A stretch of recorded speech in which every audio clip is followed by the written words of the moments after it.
change the world. On we go. Hi, my name's Steph. Welcome to a vlog. Reading this chunker. If you watched my book haul that I did for my birthday, you would know that my brother got me a couple of the leather-bound editions of Berserk, and I'm super excited about it. At this point, okay, I'm not even gonna like try to backvlog this. I read the first volume. Okay, there's 3 volumes in this, and I have 4 of them. I don't know if I'm necessarily going to read all 4 volumes omnibus in this video, but I'm definitely at least going to read this one and like maybe some of the second one. New series on my channel? Don't know. Anyway, I have thoughts about this. Okay, first of all, it's kind of interesting to be reading a classic after the fact that I'm familiar with a lot of the things that this kind of did for the horror genre. So in that way, it's fun because, you know, when you go back and you can see like, oh yeah, I see where this influenced other things, and I see how this like anti-hero trope became so popular, and I like see how, you know, like this side character is being used for comedic relief, and it's really necessary because this is super dark. But you know, like it's fun in that way. However, I really wish that there was a time in my life where I read this before consuming other things, but that's okay.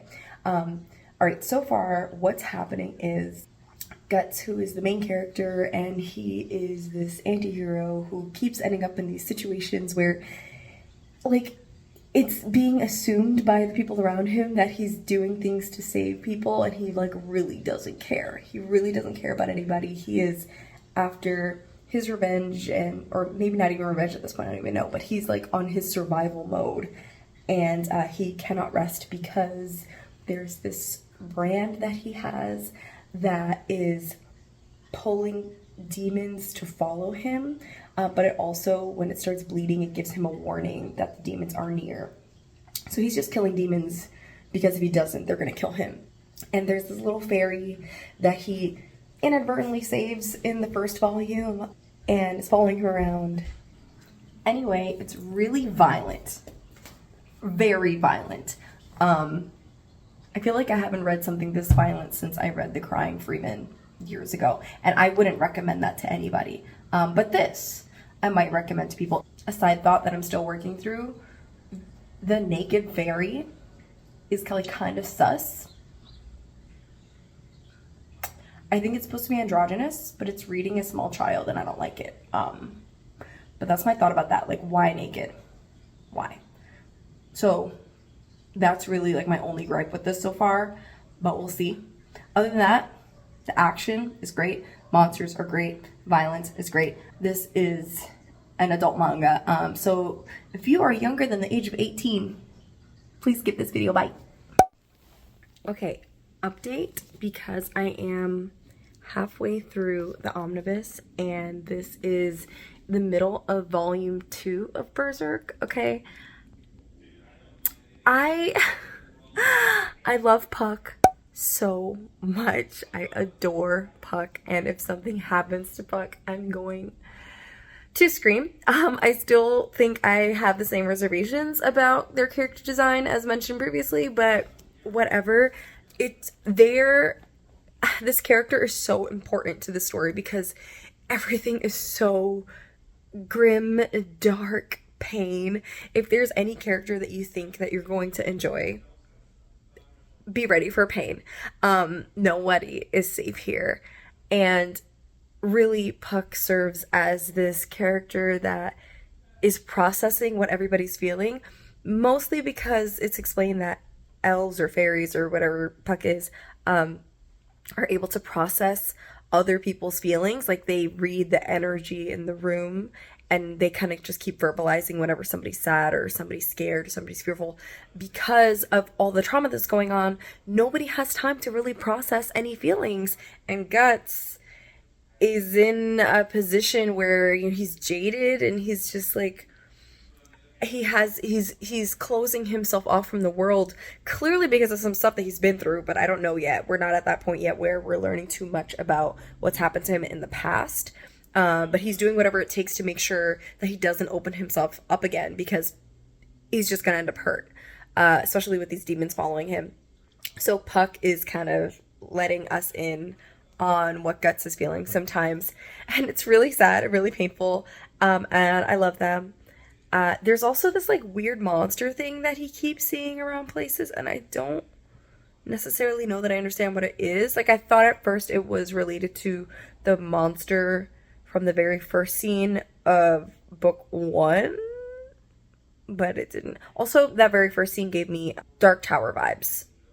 So, yeah, I'm having a great time. It just says return.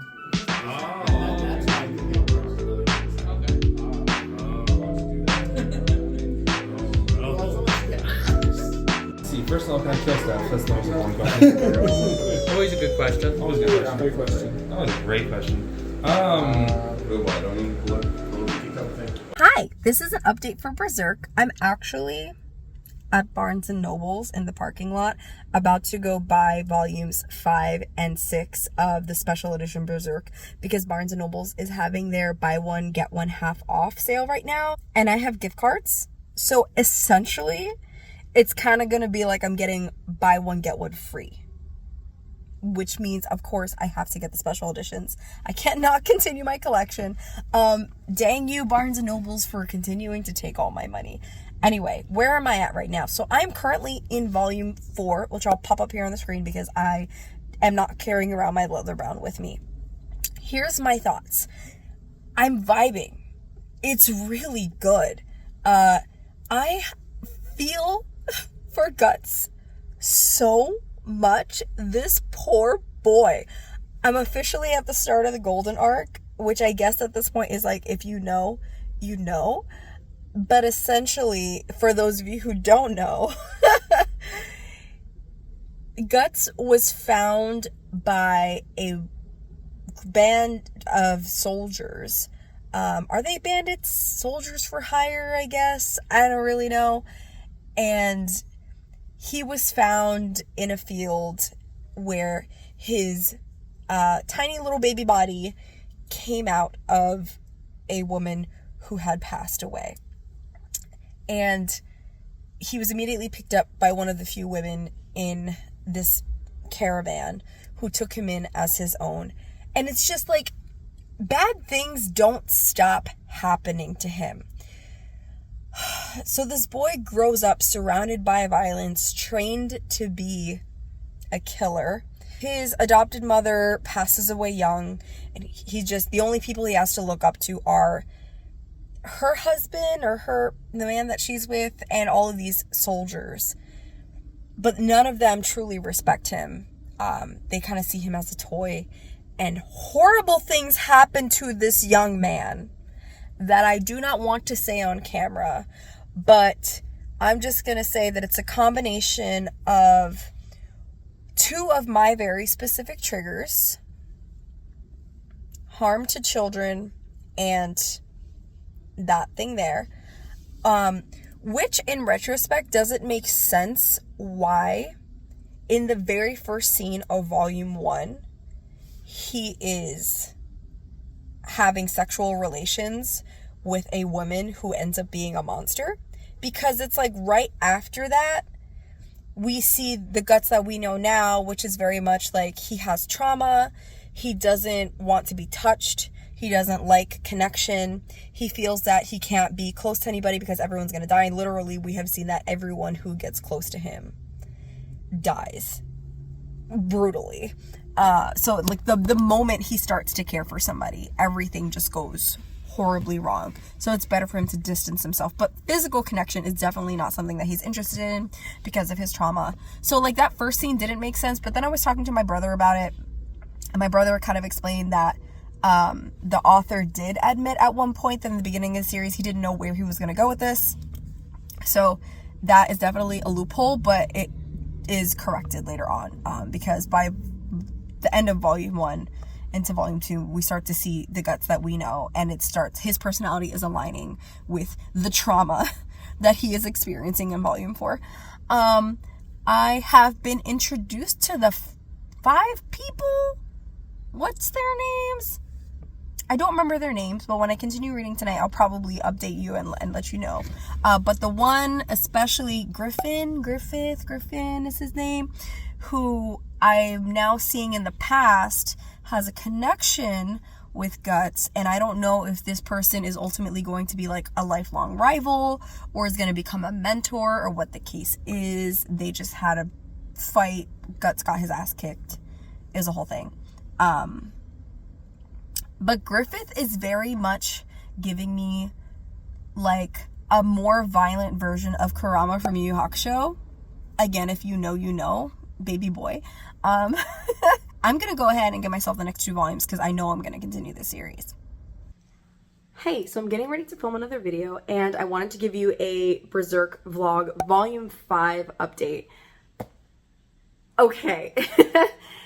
This did something which I didn't see coming and I thought was so refreshing for me. So we got introduced in volume 5 to this person, dude, thing named Zod. I'm gonna try to find the most ungruesome YouTube appropriate picture that I can find in here. This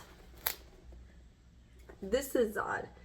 Basically what happened is that, so Guts it's in the past, but I don't know, what age is he at this point? Maybe he's like 19 or 20, 21 maybe, somewhere around that age bracket. If you know what age he's at when he fights Zod, please correct me in the comments.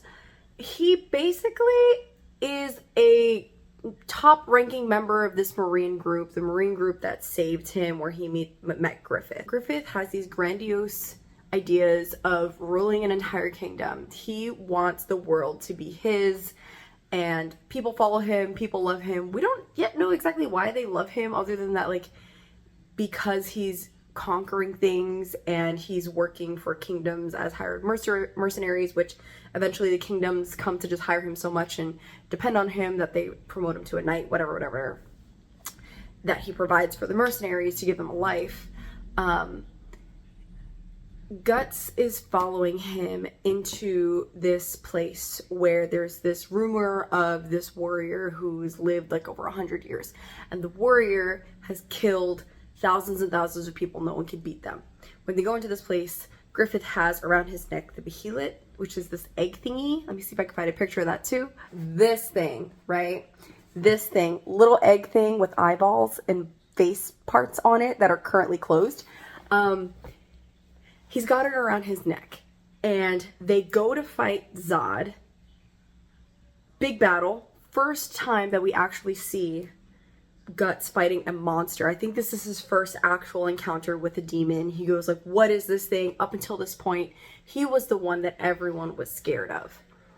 But in the middle of fighting Zod, like Zod is kicking their ass, winning. It looks like Guts and Griffith are in super danger, which we know that they're not because this is a flashback, right? So we know that they're alive in the future. But the way that they survive is because Zod peeps the behelit egg around Griffith's neck and is like, yo, that's some old magic. That is like next level magic. And he turns to Guts and says, listen, if you continue hanging out with that dude, you are in for a life that is worse than death. I don't want a part of it. I'm out. Bye. He's just like, respect. He dropped some respect on it and dipped. It was hilarious. It was really funny. Now Guts is so confused. He's like, what is going on? What is this thing? Why do I need to be afraid of this thing? And yeah, it's really interesting. So I loved that scene. I'm pretty sure, I think that was like the end of volume 5, if I'm not mistaken. So I'm gonna read volume 6 and then fill you in on my thoughts. I finished it and I loved it. I have so many strong feelings about this. For me, it's sitting at like a 3.5 to a 4-star as a series. I've given just about every volume either like 3 to 3.5 to 4 stars. So I'm just gonna kind of talk about volume 6 of Berserk and like some of volume 5 as a whole. Where I'm at now is that we just got the arc of her, the female soldier that's there. I think her name is Casca. We got her backstory, and I really liked it because what it does for me is that it shines a contrasting light to Guts' story in connection to how they're both following Griffith. I like that she's there for her own reasons. There was a lot of sexual violence in this one as well, so not surprised there, honestly. Being that it is an old school adult horror, like, I was expecting that to happen more. But what really stuck out to me was that the reasons that she's following Griffith are a little bit more personal, I think, and that she's doing it as a means of a different form of survival, whereas Guts is doing it because it's also all he knows how to do. And she has a semblance or a history of knowing what family is, and Guts really doesn't. So both of them have found family in the Hawks, quote unquote, but it really is just more so like fitting the bill of what Griffith wants them to do and being at his whim and just being like useful to him. Guts kind of starts to realize that he may not actually be a friend to Griffith, because Griffith makes it very clear what he thinks a friend is, and friends being someone who is his equal, and he thinks that he is above everybody else. It's apparent to me at this point that he doesn't think that Guts is on the same level as him, but that he's just like training him to think and act the way that he needs him to. So is he really that much different from the original people who raised Guts and betrayed him in the first place? Not necessarily, if anything, a bit more diabolical. We start to see Griffith for who Griffith really is, and I'm really liking how they're shaping up to be a villain. I feel like I'm going to be really sad when Casca dies, and when I don't know yet what's going to happen to the Hawks, because from the first volume of this, when it was before the Golden Arc, whatever, we know that Guts is alone. So something has to happen for everyone to disappear, which I'm going to assume at this point it might have something to do with Griffith's ambitions, and he's going to sacrifice everybody in order to become a god of some sort. And I wonder if Guts is going to be the only one who gets away. I don't know. I'm speculating, but I know that something happens to everybody and it's going to tear Guts apart. He's starting to get closer to some of the characters, and we're getting a little bit of comedic relief, but that's usually the calm before the storm, I think. So I'm expecting the third omnibus, which has volumes 7, 8, and 9, to probably be really sad. Because this was the setup for that. Anyway, I had a great time with this. I think I'm going to take a little break, and then I'm going to actually pick up volume 3 and 4 of the Omnibus Slitherbound sets. If you've read this series before, let me know in the comments what your favorite volume was, or which one you think I should look forward to, or prepare myself emotionally for the most. Anyway, I post videos whenever I feel like it. Thanks for watching. Bye! What's it making, Mr. Wonka? Mr. Wonka worked the factory. In your wildest dreams, you could not imagine